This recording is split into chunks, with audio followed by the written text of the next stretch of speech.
रामगिरी महाराजांचं कालचं वक्तव्य दोन धर्मामध्ये तेढ निर्माण करणारा होता आणि त्याला जर हे यांचं समर्थन असेल तर राज्यात दंगली घडवायचं त्यांची मानसिकता आहे. सत्ता आता यांच्या ताब्यात राहणार नाही हे त्याची भीती यांच्या डोक्यात आहे. त्यांना माहित आहे की सत्ता जाणार या भीतीमुळं राज्यात दंगली घडवायचा सरकारचा कट आहे की सरकारची मानसिकता आहे का याचं उत्तर त्यांनी दिलं पाहिजे. कोणीही या राज्यामध्ये संतांच्या केसाला धक्का लावणार नाही. पण ते संत कोणते? मानवतेची शिकवण देणारे संत, समाजासाठी समर्पितपणे काम करणारे संत, सर्वांना समान वागणूक देणारे संत, ही विचाराची संत पाहिजेत. इथे ज्ञानोबा झालेत, तुकोबा झालेत, तुकडोजी महाराज झालेत, गाडगे महाराज झालेत.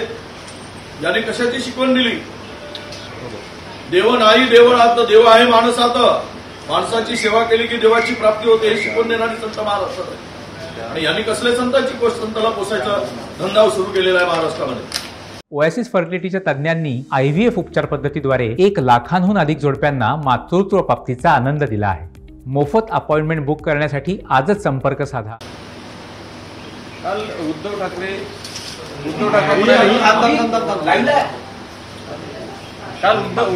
ठाकरे म्हणाले की काँग्रेसने राष्ट्रवादीने ठरवा मुख्यमंत्री कोण असणार, माझा त्याला पाठिंबा असेल.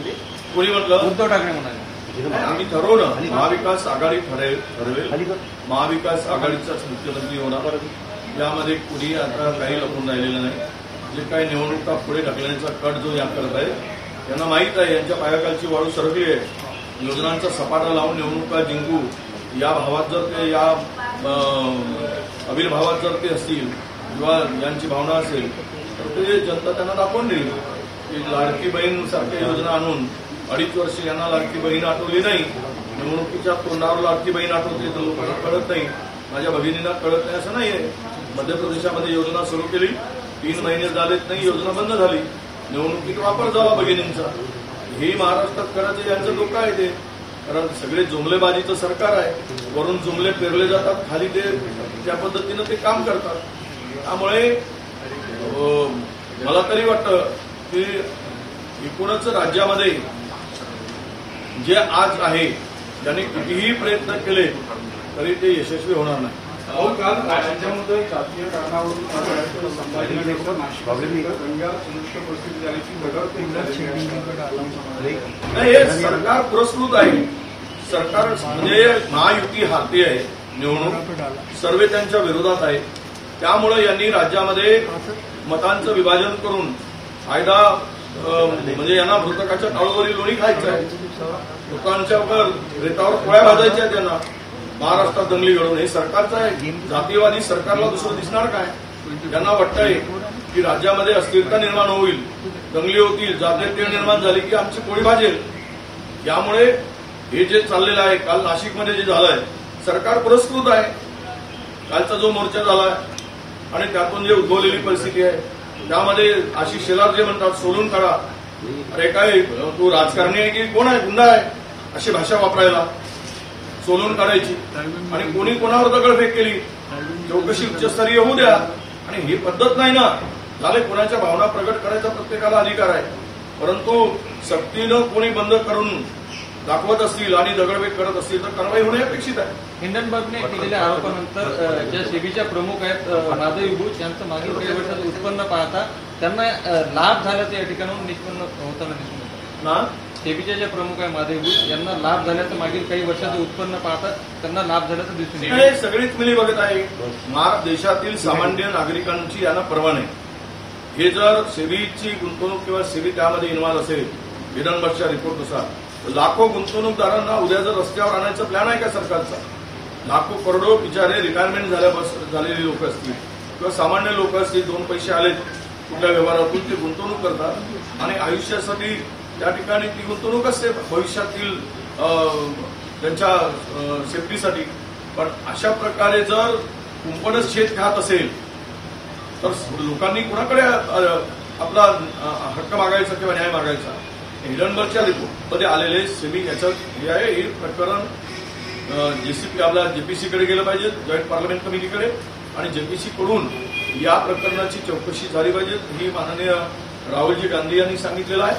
आणि दूध का दूध पाणी व्हावा हे जे सगळेच सरकारी यंत्रणातली लोक यामध्ये इन्व्हॉल्व जो दिसत आहेत हे सरकारच्या मेहरबानीमुळेच आहे. त्यांना फक्त आणि फक्त अदानीला लाभ पोचायचा आहे, अदानीला पोसायचं आहे आणि बाकी जनता जे आहे भाडणे, असं या एकूण विचार या सरकारचा दिसतोय. संजय राऊत यांनी काल अजित पवारांना पिंक सरडा असा उल्लेख केलेला. पिंक सरडा असं भाषा कोणीही वापरू नये, ते योग्य नाही. बाकी टीका करत असताना त्याला मर्यादा ठेवूनच आपण केलं पाहिजे असं माझं मत आहे. विदर्भातील 62 जागांवरती काँग्रेसने दावा केला, नितीन राऊतांनी दावा केला. दावा सगळेच करतात, आम्ही केलंय, आमच्या नितीन राऊत साहेबांनी केलं असेल तर त्यांचा तो मत बरोबर आहे, कारण विदर्भ हा काँग्रेसचा गड आहे. परंतु महाविकास आघाडी म्हणून आम्हाला लढत असताना त्यामध्ये समन्वय ठेवून आणि बैठकामध्ये यावर तोडगा निघेल कोणी किती जागा लढवायच्या. किती जागा अपेक्षित आहे काँग्रेसला विदर्भात? सगळ्यात गड आहे कारण नाही, आम्ही काँग्रेसच्या जागा अधिकाधिक लढाव्यात ही आमची भूमिका आहे. अधिकाधिक लढाव्यात विदर्भामध्ये, कारण विदर्भ हा इथे दोनच पक्ष मजबूत आहेत, एक काँग्रेस आणि दोनच पक्षामध्ये लढाई आहे, भाजप वर्सेस काँग्रेस. त्यामुळे इतर जे काही पक्ष आहेत ते फार काही इथे मजबूत नाही. त्यामुळे अधिकाधिक जागा विदर्भात काँग्रेसला मिळाल्या. शरद पवार म्हणाले होते की संविधान संकट अजून दूर झाले नाही. हे तर खरंच आहे ना, हे जे काही आता निकाल येत आहे त्यामधून आणि सरकारची भूमिका जी दिसते ती काल लाल किल्ल्यावरून केलेली भाषणं आहेत, यातून काही संविधानाचं रक्षण करण्याची मानसिकता नाही. मुंह में राम बगल में छुरी असंच तो दिसतोय. म्हणजे दाखवायचं, संविधानाचा उल्लेख करायचा लाल किल्ल्यावरून आणि मात्र करायची कृती वेगळी, हे देशातील जनता बघते आहे. त्यामुळे संविधानाच्या संरक्षणासाठी आम्ही आहोत.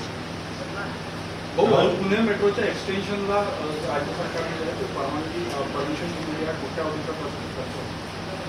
काय पुणे मेट्रोच्या एक्सटेन्शनला राज्य सरकारने नाही, आता एक्सटेन्शनची गरज आहे का? पुण्यात गरज खरं म्हणजे पुण्यात मेट्रो ही 20 वर्षापूर्वी होण्याची अपेक्षा होती. पुण्यातले मेट्रो का उशिरा सुरू झाले हेच कळलं नाही.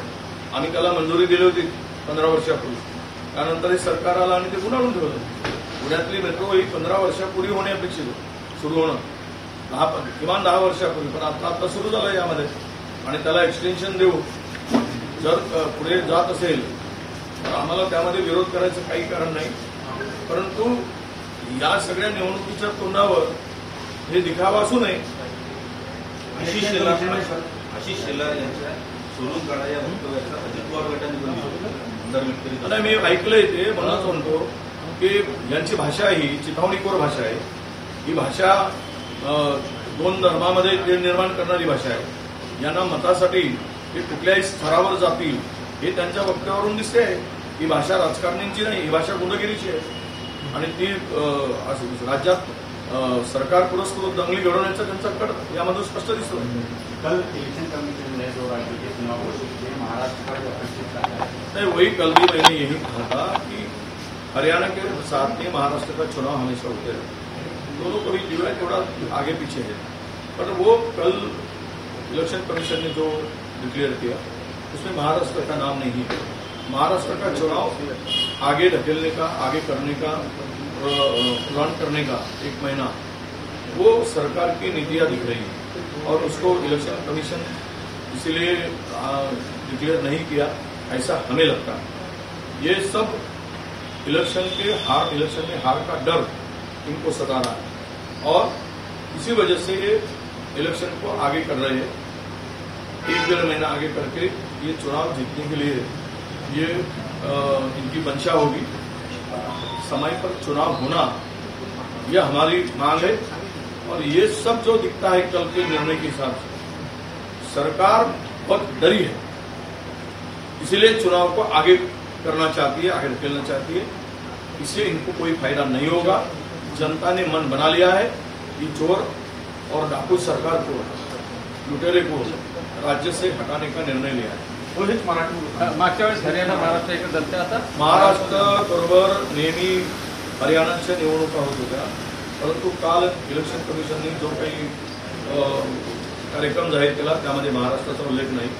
याचाच अर्थ महाराष्ट्रातील निवडणुका पुढे जाणार हे आता दिसले आहे. या राज्य सरकारची इच्छा होती की निवडणुका पुढे ढकलाव्या आणि पुढे निवडणुका ढकलून राजकीय फायदा उचलता येईल का, कारण आत्ताची परिस्थिती महायुतीला अनुकूल नाही आणि म्हणून निवडणुका हरण्याची भीती यांना सतावत असल्यामुळे या निवडणुका ते पुढे ढकलत आहेत. आम्हाला विश्वास आहे की लोकांनी मत तयार केलेलं आहे, लोकांनी निर्णय घेतलेला आहे की या दरोडेखोरांना राज्यातून हाकलायचा आणि त्यामुळे निवडणुका पुढे ढकलूनही राज्यात त्यांना फायदा होणार नाही आणि जर निवडणुका वेळेवर घेतले तर मात्र पुन्हा अधिकचं नुकसान होईल असे त्यांना असं वाटत आहे. त्यामुळे निवडणूक पुढे ढकलण्याचा निर्णय घेतला असावा. महाराष्ट्र सण उत्सव आणि पावसाळा स्ट्राइक है, क्या कहेंगे? डॉक्टर स्ट्राइक करेंगे, सब कुछ स्ट्राइक होने वाला है, कॉन्ट्रैक्टर स्ट्राइक कर रहे, आंगनवाड़ी सेविका का अभी 3 महीने से मानधन नहीं है, पुलिस पाटिल का मानधन नहीं है, कोतवाल का मानधन नहीं है, आंगनवाड़ी सेविका का पैसा नहीं दिया है अभी तक, आपको अपने रोजगार हमी का पैसा 4 महीने से नहीं मिला है और 70% ही पेमेंट पे प्रोविजन किया है सरकारी कर्मचारी के लिए. महाराष्ट्र के इतिहास में ये पहली बार हुआ है. 2 लाख करोड़ के काम लाइबिलिटी सरकार के काम के माध्यम से 2 लाख करोड़ की लाइबिलिटी सरकार के ऊपर है. कहाँ से देंगे पैसा? और ये लाडली बहन जैसे लाकर लोगों को गुमराह करने का काम है. वोट पाने के लिए सरकारी तिजोरी का फायदा उठाने का, सरकारी पैसा लेकर फायदा उठाने का काम ये सरकार कर रही है. और आपने जो बोला है वो डॉक्टर करेंगे आज, उनको हम समर्थन देते हैं. डॉक्टरों की मांग पूरी नहीं हो रही, किसकी मांग पूरी हो रही? ओपीएस वाले की ओल्ड पेंशन स्कीम जो है वो मांग पूरी नहीं किया, विश्वास देकर जवान देकर. आज कर्मचारी बहुत सारे रिक्त पद है, उसके बारे में कुछ नहीं सरकार कर रही है. 2 लाख पद भरने की बात की थी, बहुत सारे लाइबिलिटी है. एक MMRDA में पैसे 25,000 करोड़ 26,000 करोड़ थे, उन्होंने वहाँ पे 1 लाख करोड़ के काम के टेंडर निकाले. तो ये लाइबिलिटी बढ़ाकर राज्यों को बर्बाद करने पर ये लोग खुले हैं. इनको सत्ता चाहिए, राज्य बर्बाद हो, जनता बर्बाद हो, इसके लिए इनको कोई लेना देना नहीं.